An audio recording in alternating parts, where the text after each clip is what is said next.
अस्सलाम वालेकुम। Cooking with सीमा खान में आज हम बहुत ही मज़ेदार से मटन के शामी कबाब बनाएंगे। आप मेरे बताए हुए तरीके से बनाइएगा, इंशाल्लाह आपको ज़रूर पसंद आएंगे।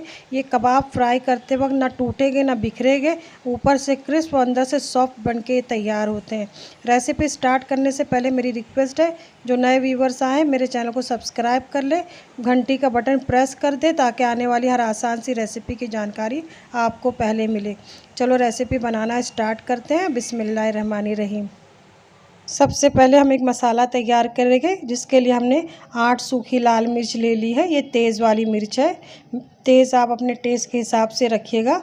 और हाफ़ टी स्पून हमने कबाब चीनी ले ली है। कबाब चीनी दिखने में बिल्कुल काली मिर्च की तरह होती है, लेकिन इसकी नोक निकली हुई होती है। इससे हमारे शामी कबाब में बहुत अच्छा टेस्ट आएगा, आप इसे ज़रूर डालिएगा। हमने आधा टीस्पून कबाब चीनी ले लिया है और आधा टीस्पून हमने शाह ज़ीरा ले लिया है और 2 टीस्पून भर के हमने साबित धनिया ले लिया है और 1 टीस्पून हमने ज़ीरा ले लिया है और हाफ़ टी स्पून हमने सौंफ ले ली है। इन सब को हमें मिक्सर में डाल के इसका एक पाउडर बना लेना है।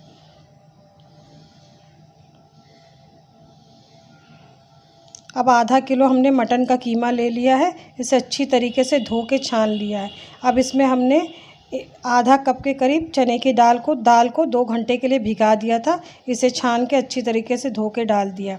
ये 100 ग्राम के करीब होगी चने की दाल। अब हम इसमें पिसा हुआ मसाला डाल दिया है और 2 तेज़पत्ता और लहसुन के 15 जवे ले लिए हैं और 1.5 इंच के करीब अदरक का टुकड़ा ले लिया है। अदरक के टुकड़े को चॉप कर लिया। इसी साइज़ का अदरक लेके हमने इसे टुकड़े में काट लिया है। इसे डाल देंगे। नमक डाल दिया हमने 1 टीस्पून, आप अपने टेस्ट के हिसाब से रखिएगा। और हाफ़ टी स्पून हमने गरम मसाले का पाउडर डाल दिया है। ये घर का पिसा हुआ गरम मसाला पाउडर है। और 1 कप के करीब पानी डाल के गैस पे सबको अच्छी तरीके से मिक्स करके मीडियम आंच पे पकने के लिए रख देंगे 20 से 25 मिनट के लिए, ताकि चने की दाल हमारी अच्छी तरीके से गल जाए। बीच बीच में हम इसे चलाते रहेंगे ताकि हमारी दाल नीचे से जलने ना पाए। अब 20-25 मिनट हमें हो चुके हैं। पानी कीमे का अच्छी तरीके से खुश्क हो चुका है। अब दाल को हम चेक कर लेंगे। दाल हमारी गल चुकी है। अब इसे हम ठंडा करके पीस लेंगे।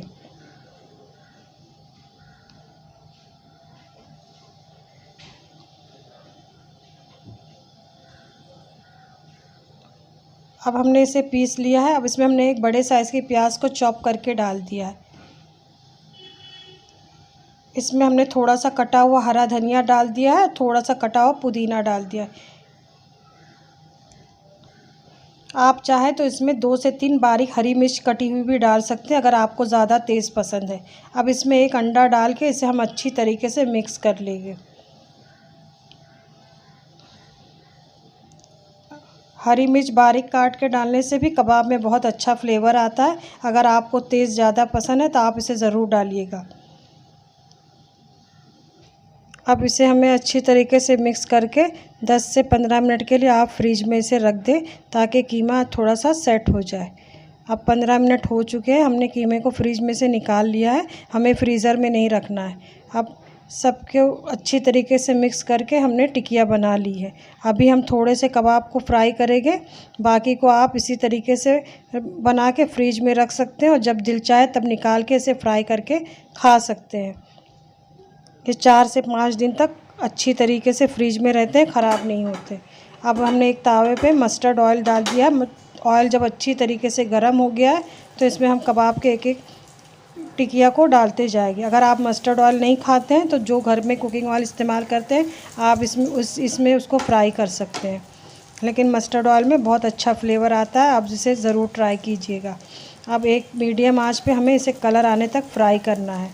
गैस की आंच को आप ज़्यादा तेज़ मत करिएगा, नहीं तो कबाब में हमारे अच्छा कलर नहीं आएगा और कबाब जल जाएंगे। इस बात का ख्याल रखिएगा। अब कबाब पे माशाल्लाह अच्छा सा कलर आ गया है तो इसे हमने पलट दिया है।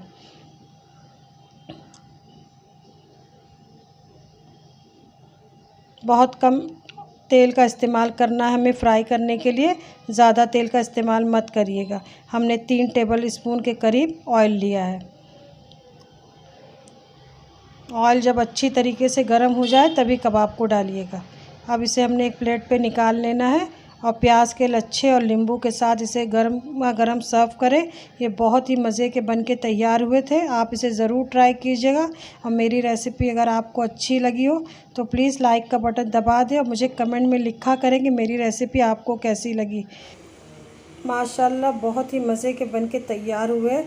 अंदर से एकदम सॉफ्ट है और ऊपर से एकदम क्रिस्प बने हैं।